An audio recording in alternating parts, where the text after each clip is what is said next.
다윗은 대적자들이 자기를 조롱하고 그리고 또 중상모략하는 그러한 상황을 당하게 되었을 때에 그러한 상황 속에서 여호와 하나님 앞에 간구하는 기도를 드리게 되어집니다.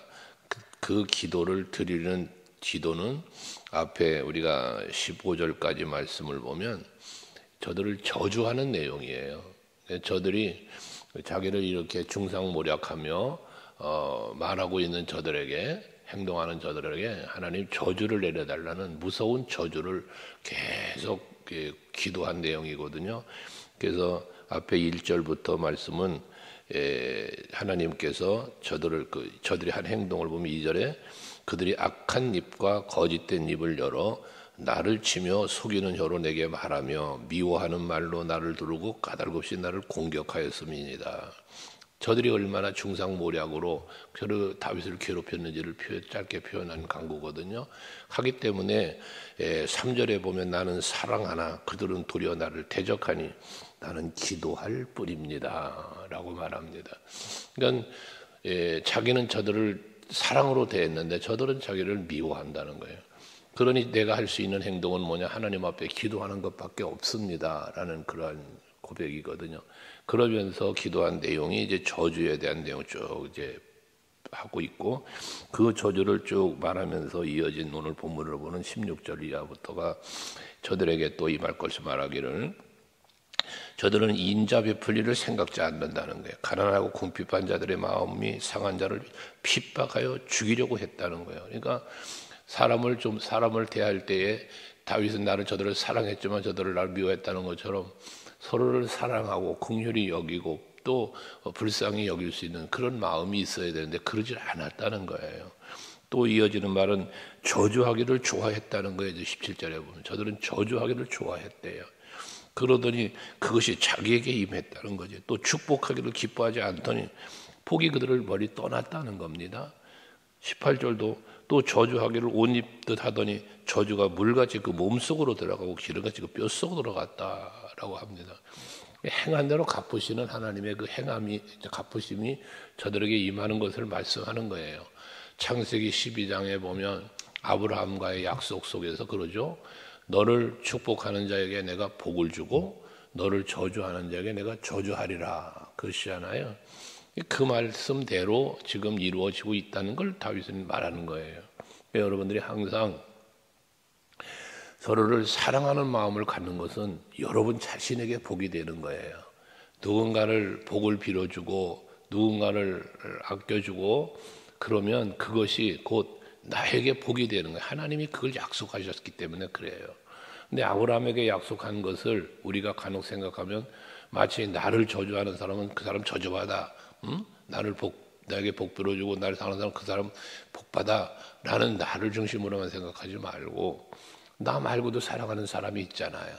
그걸 생각하자고 늘 말씀드리잖아요. 그러니까 내가 누군가를 미워하고 있어 그 사람이 하나님이 사랑하는 사람이라면 그 사람도 아브라함 같은 존재라면 그러면 나도 저주받을 수 있는 거잖아요. 그렇기 때문에 항상 우리는 나만 중심이 되지 말고 항상 말씀이 중심이 되면 나에게도 너에게도 서로에게도 이게 서로 복을 빌고 사랑할 수 있게 되어지는 거다 그 말입니다. 어쨌거나 저들은 저주하길 좋아했어요. 사랑 베풀기 좋아하지 않았어요. 그러니까 그게 다 자기들에게 임했다는 겁니다. 이게 행한 대로 갚으시려는 하나님의 말씀이기도 하지 않습니까? 그러면서 20절 이하에 보면 이는 나의 대적들이 곧 내 영혼을 대적하여 악담하는 자들이 여호와께 받는 보응이다 그렇지 않습니까? 다윗을 대적했어. 다윗을 중상모략했어. 다윗을 미워했어. 근데 그에 대한 보응을 누가 해요? 하나님이 하신다는 거예요. 그래서 그 사울 왕이 자기를 막 죽이려고 했지만 그러나 자기는 그를 죽일 수 있는 기회가 왔어도 죽이질 않았지 않았습니까? 이것처럼 왜 하나님이 갚으실 거야. 하나님이 하실 일인 거다라는 믿음이 다윗에게 있었던 거예요. 하나님이 나를 지켜주고 대적자도 하나님이 물리쳐 주실 것이고 이런 믿음 말입니다. 그 마음이 우리에게 있을 때에 누군가를 미워할 수가 없어요. 왜? 하나님이 알아서 할 거니까. 하나님께 맡기는 거예요. 하나님께. 그러면서 그 사도 바울을 통해서 로마서 12장에 말씀하는 것처럼 너를 저주하는 자가 있냐? 그럼 너는 그들을 위해서 축복하라. 그러는 거. 우리는 나를 저주하고 핍박을 하는 사람이 있는데 나는 그를 축복할 수 있으라는 거예요. 그리하면 하나님께서 그 머리에 숯불을 올려놓는데 이건 뭘 말하는 거예요? 부끄럽게 만든다는 거예요. 하나님이 그렇게 하신다는 거예요. 그러니까 우리가 할 일은 뭐다? 복 빌어주고 사랑해주고 그러는 게 우리가 해야 할 일이라는 겁니다. 나머지는 하나님이 하시는 거예요. 보응은 하나님이 하시는 거예요. 그러면서 21절에 보응을 할 것이다 말하면서 그러나 주 여호와여 주의 이름으로 말미암아 나를 선대하소서. 주의 인자하심이 선하시오니 나를 건지소서.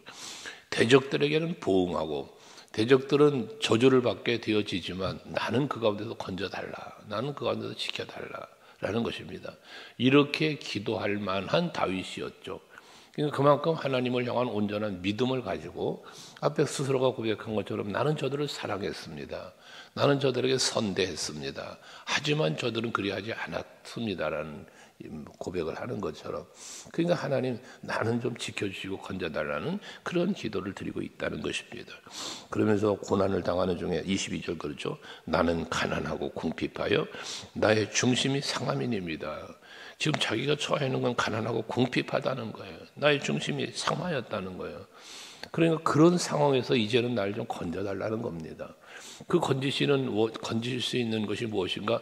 대적하는 자들, 중상모략하는 자들, 나를 미워하는 저들을 하나님이 보응하시면 그게 내가 사는 길인 거예요. 골리앗이 이스라엘을 모욕하고 하나님의 이름을 모욕하고 그럴 때에 그 여호와의 이름을 모욕하며 그 군대를 모욕하는 저 할례받지 못한 블레셋 군사 하나님이 나를 통하여 이기게 해주실 것이다라는 믿음을 갖고 싸우러 나가잖아요. 그게 골리앗을 쓰러뜨리니까 결과적으로 뭐가 됐어요? 다윗의 승리고 이스라엘 민족이 전쟁에서 승리하는 이유가 되었잖아요. 그것처럼 이 다윗에게 중상모략과 모진 일을 하는 이 사람들을 하나님이 보응하시니까 다윗은 건져지는 그 상황에서 하나님이 지켜주신 은혜를 누리게 되었다는 것입니다. 여러분들이 살아가는 삶 속에 어떠한 사람이 또는 어떠한 일들이 환경이 여러분을 힘들게 한다 할지라도 하나님께서 여러분들을 그런 가운데서 지켜주시면 여러분은 사는 거예요. 이게 하나님의 은혜라는 겁니다. 그게. 그래서 이미 영적으로 죄와 허물로 인해서 죽어있던 나지만 예수 십자가의 사랑으로 그 죽은 자 가운데 다시 살려주신 분이 하나님이시고 그 예수 십자가의 사랑이라 그랬잖아요. 영으로 죽은 나를 살리신 것처럼 육체적으로도 하나님께서 은혜를 베푸심을 예수 그리스도를 통하여 우리에게 보여주셨고 출애굽의 사건 속에서도 보여주신 분이 하나님이시잖아요. 그러니 막힌 홍해바다 갈라주셨고 따라오는 대적자들 그 두려움에 떨어야만 하는 무서워할 수 있는 그 대적자들을 다 수장시켜 죽여버리시고 그러니 자유와 평안함을 저들에게 주신단 말이에요. 원망하고 불평할 때도 하나님이 그들을 40년 광야 생활을 하긴 하셨지만 그 광야 생활 40년 동안에 발이 부르트지 않도록 의복이 헤어지지 않도록 굶어 죽지 않도록 어떤 해를 당치 않도록 하나님은 지켜주신 분이 하나님이세요. 그러니까 우리는 지난 주일에도 말씀드린 것처럼 때로는 하나님 앞에 부끄러운 모습을 우리가 보일 때가 있어요. 하나님을 앞에. 하지만 하나님은 우리를 사랑하시기 때문에 내가 잘못된 생각이나 말이나 행동을 하고 있다는 사실을 깨닫게 하시는 성령의 은혜가 있다고 그랬잖아요. 그 깨닫게 하시는 은혜를 우리는 입어서 그 은혜로 우리가 회개도 하고 그 은혜로 돌이킬 수 있는 모든 상황으로부터 벗어날 수 있는 은혜를 입게 되어지는 겁니다. 그러니까 미워할 수 있는 사람도 사랑할 수 있게 되고 슬픔을 이기면서 즐거워할 수 있게 되어지는 이런 상황들 이게 바로 성령이 우리에게 주시는 은혜라는 겁니다. 성령을 통해서 주시는 은혜. 우리는 이 은혜 속에 지금 살고 있는 거예요. 그래서 여러분들에게 말씀드렸지만 성령이 우리가 마시면 권능을 받고 그러잖아요. 그 권능은 무슨 으쌰으쌰하는 권능이 아니라 그랬죠. 무슨 뭐 은사나 이런 거로만 치우치지 말라 그랬죠. 그것도 권능을 맞다고 그랬잖아요. 하지만 진정한 권능은 뭐냐?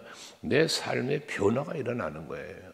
그래서 내 생각이 변화되고 입술의 말이 변화되고 나의 삶의 행위가 변화되는 그 변화를 이루는 능력을 말한다고 말이에요.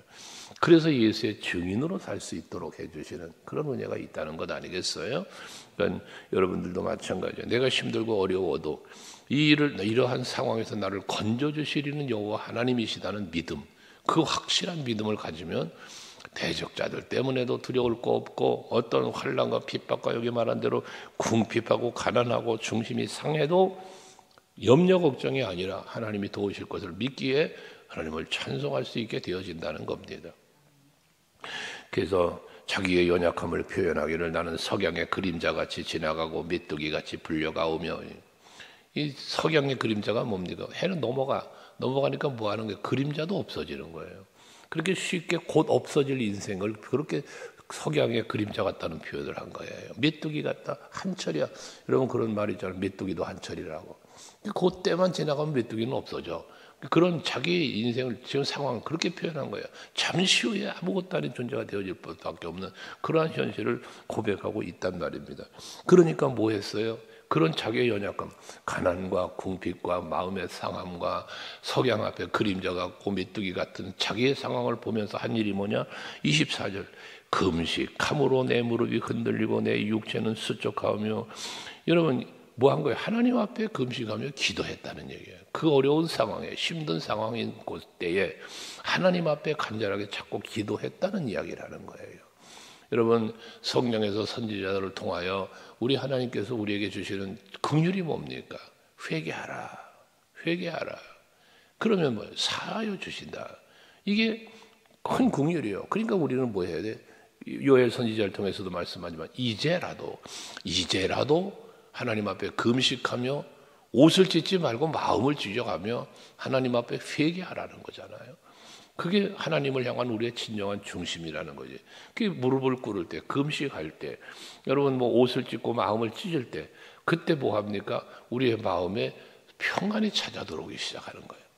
하나님의 영이 내 안에 들어오는 거예요. 그러면 그때 누리는 그 누림은 세상 것과 바꿀 수 없는, 비교할 수 없는 그 기쁨과 평안을 우리는 누리는다고 말이잖아요. 다윗은 실제 지금 고통 속에 기도하지만 그 마음은 주를 향하여 있기 때문에 그 주를 향한 마음이 다윗의 마음을 위로하고 있고 다윗에게 힘이 되어주고 있다는 사실을 보여주는 겁니다. 여러분들이 날마다 새벽에 나와 주님 앞에 기도하시면 이 기도를 통해서 여러분들은 하나님의 위로를 받고 또 새 힘도 얻고, 그래서 그 위로와 힘을 얻어 하나님의 긍휼과 자비하심으로 하루하루를 사시는 거예요. 일용할 양식에 대한 기도에 대해서 여러분에게 여러 차례 말씀드리죠. 일용할 양식을 구하라고 예수께서 말씀하시면 그날에 필요한 은혜를 구하는 것도 되지만 날마다 베푸실 은혜를 믿는 믿음이 있는 거라고 그랬지 않았습니까? 오늘에 필요한 양식만 하나님이 채워주면, 내일이면 내일 일을 위하여 염려하지 말라고 말씀하시는 것처럼 내일은 또 하나님이 내일에 필요한 은혜를 주시는 거예요. 하기 때문에 그걸 믿기 때문에 내일 일을 염려하지 않고 오늘에 필요한 일용할 양식을 주옵소서라고 기도하라 가르치셨다는 것 아니겠습니까? 그러니까 여러분 때를 따라 돕는 은혜, 또 철을 따라 열매를 맺게 하시는 하나님, 그 은혜는 여러분들에게 지속되어지는 거예요. 계속되어지는 거예요. 그러니까 하나님의 그 은혜, 사랑, 복주심 여러분에서 일하시면 현재 진행형이에요. 계속 이루어지는 거예요. 그래서 내가 너를 싫어 버리지 않는다잖아요. 세상 끝날까지 너와 함께 하신다잖아요. 그 함께 하신 하나님 뭐 하시는 거예요? 나를 위하여 일하시는 거예요. 이게 하나님은 일하시는 하나님이라잖아요. 일하시는 하나님. 그 믿음을 갖고 여러분들도 다윗처럼 무릎 꿇고 연약해질 때마다 더, 저들은 자기를 비방거리를, 나를 보면 머리를 흔든다고 하잖아. 그런 초라한 모습에 자기. 그러나 나는 뭐해서 금식하며 하나님 앞에 기도하는 거예요. 26절에 여호와 나의 하나님이여 나를 도우시며 주의 인자하심을 따라 나를 구원하소서. 주님의 구원, 하나님만이 나를 건져주시고 하나님만이 나를 보호해 주실 것을 절대적 믿음을 가지고 있는 오직 여호와의 신앙을 갖고 있는 다윗은 그 어려운 상황 속에서 여호와만을 붙잡고 여호와께 간구한다는 사실이잖아요. 그러면서 27절에 그러잖아. 이것이 주의 손이 하신 일인 줄을 그들이 알게 하소서. 여호와께서 이를 행하셨나이다. 이건 대적자들을 물리치고 다윗을 지켜주시는 것, 이건 다윗의 힘으로 한 게 아니고 하나님이 하셨다는 거잖아요. 하나님이. 이 사실을 대적자들이 알고, 나는 믿으니까 나는 당연히 알 거고 저 대적자들조차도 알게 해달라는 것입니다. 요셉이 하나님이 함께 하심으로 형통한 자가 되었을 때에 보디발도 하나님이 그와 함께 하심을 보았다고 하잖아요. 이것처럼 여러분들이 하나님이 여러분과 함께 하심을 여러분의 주변에 있는 사람들이, 함께하는 사람들이 알게 하시는, 하나님이 그들에게 보여주는 거야. 그들에게 내 믿음대로 되어지는 것을 저들이 보게 하는. 근데 그게 누가 해서? 하나님이 하셨다는 거예요. 이거를 구하고 있는 것입니다. 이거 뭐예요? 뭐라 그럴까? 담대한 믿음? 자신감이 있는 믿음? 여호와 하나님에 대한 확실한 믿음이 다윗에게 있는 기도라는 겁니다. 이게 여러분, 언제나 하나님은 내 편이시고 언제나 하나님 나를 도우시는 하나님이심을 확실하게 믿으면 어떠한 상황 앞에서도 두려워하지 않고 범사에 감사할 수 있는 그런 신앙이 된다, 그 말입니다. 그러면서 28절, 그들은 내게 저주하여도 주는 내게 복을 주소서. 그들이 일어날 때 수치를 당할지라도 주의 종은 즐거워하리이다. 여호와 하나님의 구원, 여호와 하나님의 지켜보호하심이, 대적자들은 고난이 닥치고 대적자들에게 하나님의 진노가 임할지라도 나는 뭐예요? 나는 즐거워한다. 저들은 저주함 가운데 하나님 내게는 복을 주셔서 저들은 수치를 당할지라도 나는 즐거워할 수 있게 해달라. 이게 다윗의 간구란 말이에요. 그 간구 속에 뭐가 들어있다고요? 믿음이 들어있다고 말이에요. 여러분들은 로마서 5장에서 말씀하는 것처럼 우리는 그리스도 예수로 말미암아 하나님과 더불어 화평을 누리자, 그러잖아요. 하나님과 나와의 관계가 화평을 이루어져요. 화평이. 그 화평이 이루어지는 중심에 누가 있어? 예수 그리스도로 말미암아, 성령으로 말미암아 하나님과 내가 화평을 이루는 거예요. 그러니까 내 마음이 즐거울 수밖에 없지 않습니까? 세상 사람들은 세상의 일들로 환난을 당해. 그것 때문에 수치당해. 욕심 때문에 죄를 범하고 그것 때문에 수치를 당하고 이러잖아요. 근데 우리는 여호와로 인하여 만족하고 여호와로 인하여 즐거워할 수 있는 것은 베푸시는 은혜가 족하기 때문에 그렇습니다. 사도 바울이 그 육신의 질병 때문에 고통당하며 하나님 앞에 고쳐줄 것을 간구했지만 하나님의 응답이 뭡니까? 내 은혜가 내게 족하도다. 그 족한 은혜를 베푸심을 바울이 깨닫는 거예요. 그래서 그 은혜로 만족하며 그 은혜에 감사하면서 생명까지도 귀한 것으로 여기지 아니하며 맡겨진 사명 감당하는 일에 매진할 수 있었던 것 아니겠습니까? 그게 믿음의 능력입니다. 그게 성령의 능력인 것입니다. 내가 믿음을 지키고 선한 싸움 싸우면서 하나님의 기쁨이 되는 삶을 살아갈 수 있도록, 내가 그렇게 살아갈 수 있도록 도우시느니 그게 성령이에요. 그게 예수의 이름이에요. 그게 곧 여러분에게 임하는 권능이라 말씀입니다. 그게 능력이라 말이에요. 병든 자를 고치고 이런 반석에서 물을 내고, 그게 모세가 냈나? 하나님이 하셨지.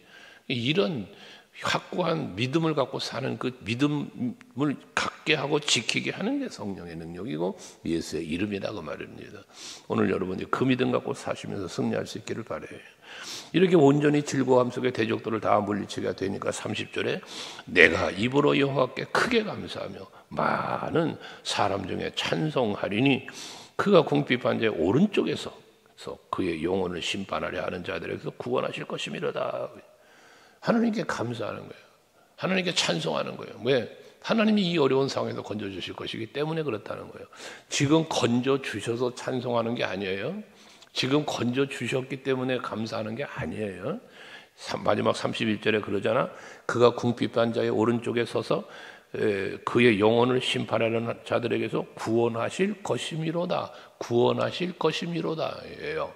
그러니까 지금 이 시편의 고백을 하고 있는 다윗의 기도하고 있는 이 기도는 어떤 기도다? 현실적으로는 그 중상모략하는 자들, 자기를 미워하는 자들, 자기를 죽이려고 하는 자들이 아직 그런 상황이야. 그렇지만 하나님이 나를 이 가운데서 건져주실 거야 하니까 감사와 찬송을 드린다는 겁니다. 건져달라는 기도를 드렸고 건져주실 것이라는 믿음이 있기 때문에 찬송하리로다예요. 여러분, 그렇습니다. 상황은 힘들어도, 여러분 마음이 괴로워도 하나님이 여러분을 지켜주시면 그 모든 것으로부터 나는 자유하고 즐거울 수 있다는 믿음, 그 믿음을 가지고 하나님께 감사와 찬송 드리시고 그 감사와 찬송할 때 여러분은 즐거움이 여러분에게 누림이 되어진다는 것 늘 말씀드렸죠. 오늘도 감사함으로 하나님께 영광 돌리시고 감사함으로 여러분들 즐겁고 평안하고 행복한 하루를 예수 안에서 살아가는 여러분 될 수 있게 축복합니다. 기도하겠습니다.